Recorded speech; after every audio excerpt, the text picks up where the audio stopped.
Luz y sal, hermanos. Después de haber visto ya el instructivo, nos toca ver o empezar nuestro curso ya de tercer grado, ¿no? Les leo lo que dice la primera lección. Tercer grado, curso para el evangelizador. La exhortación apostólica Evangelium Nunciandi de su santidad Paulo VI, facilitada al pueblo de Dios. Con esta lección inicio el curso del evangelizador, ya una formación un poco más específica y más directa. Ya nos formamos en lo personal, en lo comunitario, pues ahora hay que ponerlo en práctica, y para eso es este tercer grado. El curso se divide en varios temas, pero el más importante pues es esta primera parte, el estudio de la exhortación apostólica Evangelii Nunciandi. ¿Qué significa para anunciar el evangelio? Básicamente las lecciones son sacadas de esta exhortación, y hay que hacer la aclaración, así como dice ahorita aquí en la introducción. El estudio de este grado se basa en esa exhortación, efectivamente, y dice que inicialmente se les daba a los alumnos la exhortación, el documento, y se leía y se reflexionaba. Se encuentran ante la dificultad o ante la problemática de que no hay o no se logra una comprensión mejor, y se hacen los apuntes o las lecciones, ¿no? Donde pues se va leyendo y se va reflexionando lo que se leyó del documento. Independientemente, nos dice aquí que se puede que si el grado opta o los alumnos optan por leer la exhortación, se puede hacer, o pues apoyarse en las lecciones. Sinceramente, a mi opinión y a mi juicio, pues si tenemos las lecciones, aprovechémosla, ¿no? Es un plus las reflexiones o las explicaciones que vienen en las lecciones. No está de más estudiarlas o leerlas. Y bueno, dice que en esta lección, casi la mayor parte de la lección nos explica más o menos el documento.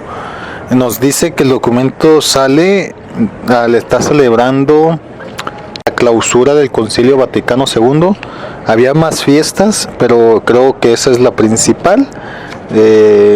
Dice que el documento fue firmado por Paulo VI en la fiesta de la Inmaculada Concepción de María Santísima, el 8 de diciembre de 1975, con ocasión del 10º aniversario de la clausura del Concilio Vaticano II y como un eco de la tercera Asamblea General del Sínodo de los Obispos, la que precisamente se ocupó del tema de la evangelización.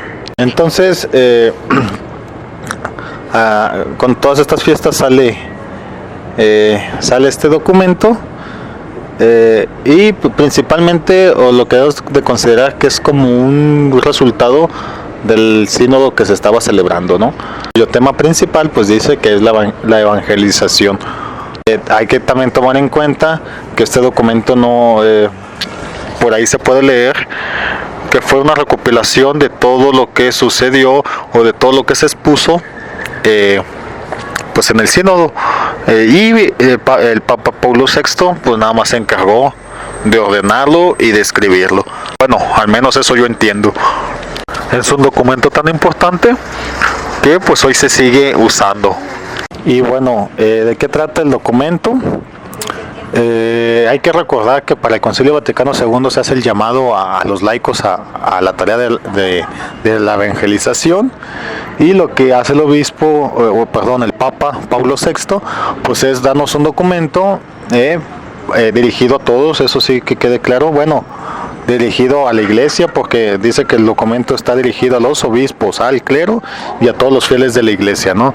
Entonces, esta exhortación está dirigida a los miembros de la iglesia, que somos nosotros, ¿no? Y básicamente lo que se encarga es de explicarnos cuál va a ser la manera, o cómo es el deber, o cómo se debe realizar el trabajo de un evangelizador. Nos explica qué tipo de problemas podemos encontrar, nos ayuda y nos alienta a superar estos obstáculos mencionados, y más que nada pues nos trata, y básicamente ese es el contenido del documento, ¿no? Obviamente el documento nos va a decir más cosas, ¿no? Que esta situación, hay que hacerle así, trata de usar estos medios, estas herramientas que tienes, etcétera, etcétera, ¿no? Pero pues en resumidas cuentas, les digo, nos va a explicar o nos va a decir cómo debemos trabajar los evangelizadores. Lo único que les puedo decir es que lo interesante de este documento es que se escribió, ya les dije, en 1975, más bien se firmó ahí, se escribió antes. El punto es que hace muchos años nos están exponiendo unas circunstancias de hace años, las cuales cuando leamos el documento nos vamos a dar cuenta que estas circunstancias o estas problemáticas siguen hoy en día, ¿no? Por si piensan a decir, ya es un documento antiguo, bla, bla, bla, bla, bla, bla, bla, pues no, a lo mejor sí es antiguo, pero son problemáticas que el día de hoy continúan dentro de la iglesia.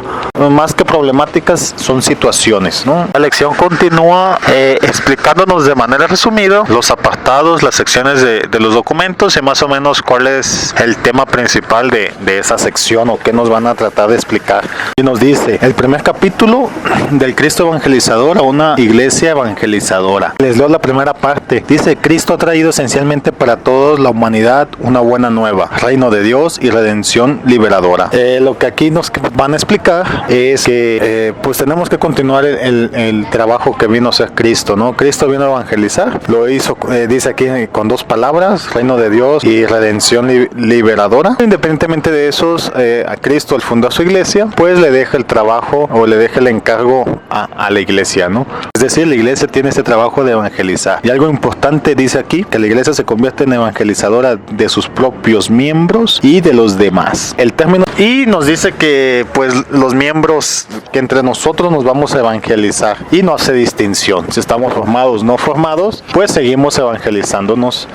No entender que la evangelización es una tarea o es un trabajo de toda la vida, ¿no? Segundo capítulo, que es evangelizar. Creo que si la iglesia tiene la misión de evangelizar o el trabajo de evangelizar, pues es necesario que quede bien definido qué es pues evangelizar. Y bueno, les dije aquí sin querer la misión de evangelizar, que la iglesia tiene la misión de evangelizar. No es precisamente que la iglesia tenga esa misión, hay que recordar, la misión de la iglesia es la glorificación de Dios y la salvación del hombre, pero ¿cómo lo va a hacer? A través de la evangelización. Entonces la evangelización se vuelve pues la manera esencial de cómo la iglesia opera, ¿no? Es de lo más básico que la iglesia tiene pues para llevar a cabo su misión. Bueno, también nos dice que aparte de dar la definición, se va a describir los elementos esenciales de la evangelización, que se trata de un cambio interior, de impregnar el evangelio y más que nada de establecer lazos, de establecer esa comunión que estudiamos el año pasado, pues establecerla en los demás miembros. Y un comentario así, no hemos empezado a estudiar el documento y ya siento los cocolazos, ¿no? El capítulo 3 nos dice el contenido de la evangelización. Esta sección me queda muy marcada porque nos dice que, yo me acuerdo que en resumidas cuentas esta sección nos dice, el mensaje es dilo como quieras, pero di este mensaje. Si no dices este mensaje, estás haciendo todo menos evangelizar, ¿no? Entonces me quedó muy marcado este capítulo. Y bueno, dice que hay que proclamar el amor al Padre, la salvación en Jesucristo, la comunión en Cristo y con la iglesia, mediante los sacramentos, la necesidad del amor fraterno, el sentido de sufrimiento, la esperanza en la vida eterna. Y como les digo, me gusta este capítulo porque es muy concreto, así tal cual. El mensaje es no lo cambies, pero dilo como te sea posible, ¿no? Porque también eso vamos a estudiar, pero bueno, no me adelanto. Capítulo 4, los caminos de la evangelización. Para este capítulo, el cuarto, los caminos de la evangelización, pues partimos del tercero, ¿no? Ya sabemos el mensaje, ahora bien nos van a explicar cómo dar ese mensaje, ¿no? Porque más que las palabras está algo fundamental, que es el testimonio del evangelio, ¿no? El testimonio de vida, la necesidad de una predicación viva. Y también pues nos van a decir qué herramientas usar. Me viene a la mente ahorita que el Papa cuando lo escribe, lo escribe para su contexto, ¿no? Particularmente para los medios de comunicación. ¿Cuáles? Para la actualidad, pues han crecido bastante, ¿no? Entonces el Papa, pues les digo, nos va a decir cómo dar el mensaje y qué herramientas usar. Viene el capítulo 5, los destinatarios de la evangelización. En este capítulo se hace distinciones entre los diferentes grupos de personas a los que se les puede dar el mensaje, ¿no? Estamos hablando de, como se los dije al inicio, de los que no son miembros de la iglesia hasta los más formados dentro de la iglesia, ¿no? Para ellos es la evangelización, es un claro hecho. Bueno, el Papa se encarga de tocar pues todos ellos, ¿no? Desde un ateo, un cristiano no católico, un creyente pero de una religión no cristiana, los bautizados no evangelizados, los que están cerca y lejos de la iglesia al mismo tiempo, y también pues los que ya estamos de alguna manera dentro de la iglesia, ¿no? En el capítulo 5 pues nos van a describir todos estos grupos de personas y más o menos cómo trabajar con ellos, ¿no? Ya en el capítulo 6, los agentes de evangelización, como su capítulo lo dice, se van a explicar las funciones de cada uno de los miembros dentro de la iglesia, ¿no? Es decir, no es lo mismo el trabajo que hacemos los laicos, al trabajo que hace un sacerdote, a que hace un seglar, un religioso, un sacerdote, el obispo y el papa, ¿no? No es el mismo trabajo, y el Papa se encarga de decir cuál es nuestra función dentro de la evangelización. Pero antes de eso, el Papa también toca un tema muy importante, la iglesia universal y la iglesia particular. Y aquí lo que el Papa nos explica es que estas iglesias, para empezar, no son separadas, no es la misma iglesia, nada más la forma en cómo se va a operar. Es decir, los sacerdotes, los laicos, todos van, de una parroquia, por darle un ejemplo, van a trabajar para su iglesia particular, la cual debe también al mismo tiempo trabajar para la iglesia universal, ¿no? O dicho de otra manera, la iglesia universal le dice cuáles son los ejes a trabajar a las iglesias particulares, y las iglesias particulares verán la manera de trabajar esos ejes. Más o menos por ahí va el asunto, ¿no? Y el último capítulo, el 7º, el espíritu de la evangelización, y nos dice que al final de este documento, al final de estudio de este documento, lo que nos debe de surgir es un nuevo impulso misionero. Nos debe de quedar esa espinita de que nos toca hacer una chamba, y no cualquier chambita. Es un trabajo rudo, es un trabajo pesado, es un trabajo cansado, pero que al final del día, como me dicen a mí, un trabajo que vale la pena. También nos dice que no hay que olvidarnos del Espíritu Santo, ¿no? Él es el que le va a dar dinamismo a la iglesia. Y básicamente, pues bueno, nos dice que no perdamos el ánimo, ¿no? Que no perdemos el amor hacia los no evangelizados y el respeto por su situación concreta. Un detalle muy delicado, me viene ahorita a la mente el dicho que pues no juzgues para no ser juzgado, ¿no? Pero yo diría no juzgues porque no sabes la situación, ¿no? No sabes la situación por la que está viviendo la persona, y créanme que esto último, eso que les dijo, el no juzgar porque desconocemos, pues lo aprendí aquí en este curso, ¿no? Y bueno, ya por último vienen ya intermedio más bien, vienen las consideraciones a los alumnos. Y nomás pues les leo lo que dice aquí, dice: tú eres esa iglesia sin descanso, perpetuamente misionera. Entonces, después de este grado, créanme que la cosa va a cambiar y debe cambiar. Si no, creo que nos hemos quedado corto o no hemos sabido aprovechar lo que el instituto nos ha dado a lo largo de estos 3 años. Les leo esta última parte que dice de esta sección en la página 5. Dice: por lo cual te pedimos, alumno de 3er grado, que te decidas a dar el salto, pasar de ser un alumno en formación a transformarte en dirigente cristiano. Entonces, ya estamos advertidos desde la lección 1, ¿no? Pero bueno, vamos a empezar ahora sí el estudio del documento. Preámbulo dice. Bueno, el preámbulo es un contexto, es una situación, yo supongo que es después del Concilio Vaticano II, cuando se dan todos estos cambios en la iglesia, de que se está pidiendo a los laicos que empiecen a trabajar a favor de la evangelización, ¿no? Supongo yo que hay un transcurso, hay una transición que no fue sencilla y que no fue inmediata, ¿no? Y debido a esto es el Papa Paulo VI que toma la iniciativa pues para pues ya llamar a los laicos, de alguna manera darnos un llamado de atención pues para empezar a trabajar, ¿no? ¿Y cuál es este contexto o esta transición? ¿Qué sucedía antes del Concilio Vaticano II y qué sucede ahora, ¿no? O qué sucede después. Antes del Concilio Vaticano II, créanme cuando les digo que la iglesia era completamente cerrada. ¿Y qué quiero decir con esto? Que pues que la evangelización corría a cuenta y a manos exclusivamente de la jerarquía y a lo mejor también de los religiosos. Y hasta ahí, los laicos no eran tomados en cuenta. Y me explicaban que esto es porque la iglesia en aquel tiempo o en aquellos tiempos tenía suficientes sacerdotes, ¿no? Había sacerdotes por cada cuadra prácticamente, así me dijeron, ¿no? O mínimamente yo me acuerdo que pues conocías un sacerdote en tu colonia, ¿no? Sabías que fulanito, vecino tuyo de tu colonia, pues estaba estudiando en el seminario o era sacerdote, ¿no? Lo cual, les digo, ya para el Concilio Vaticano II cambió.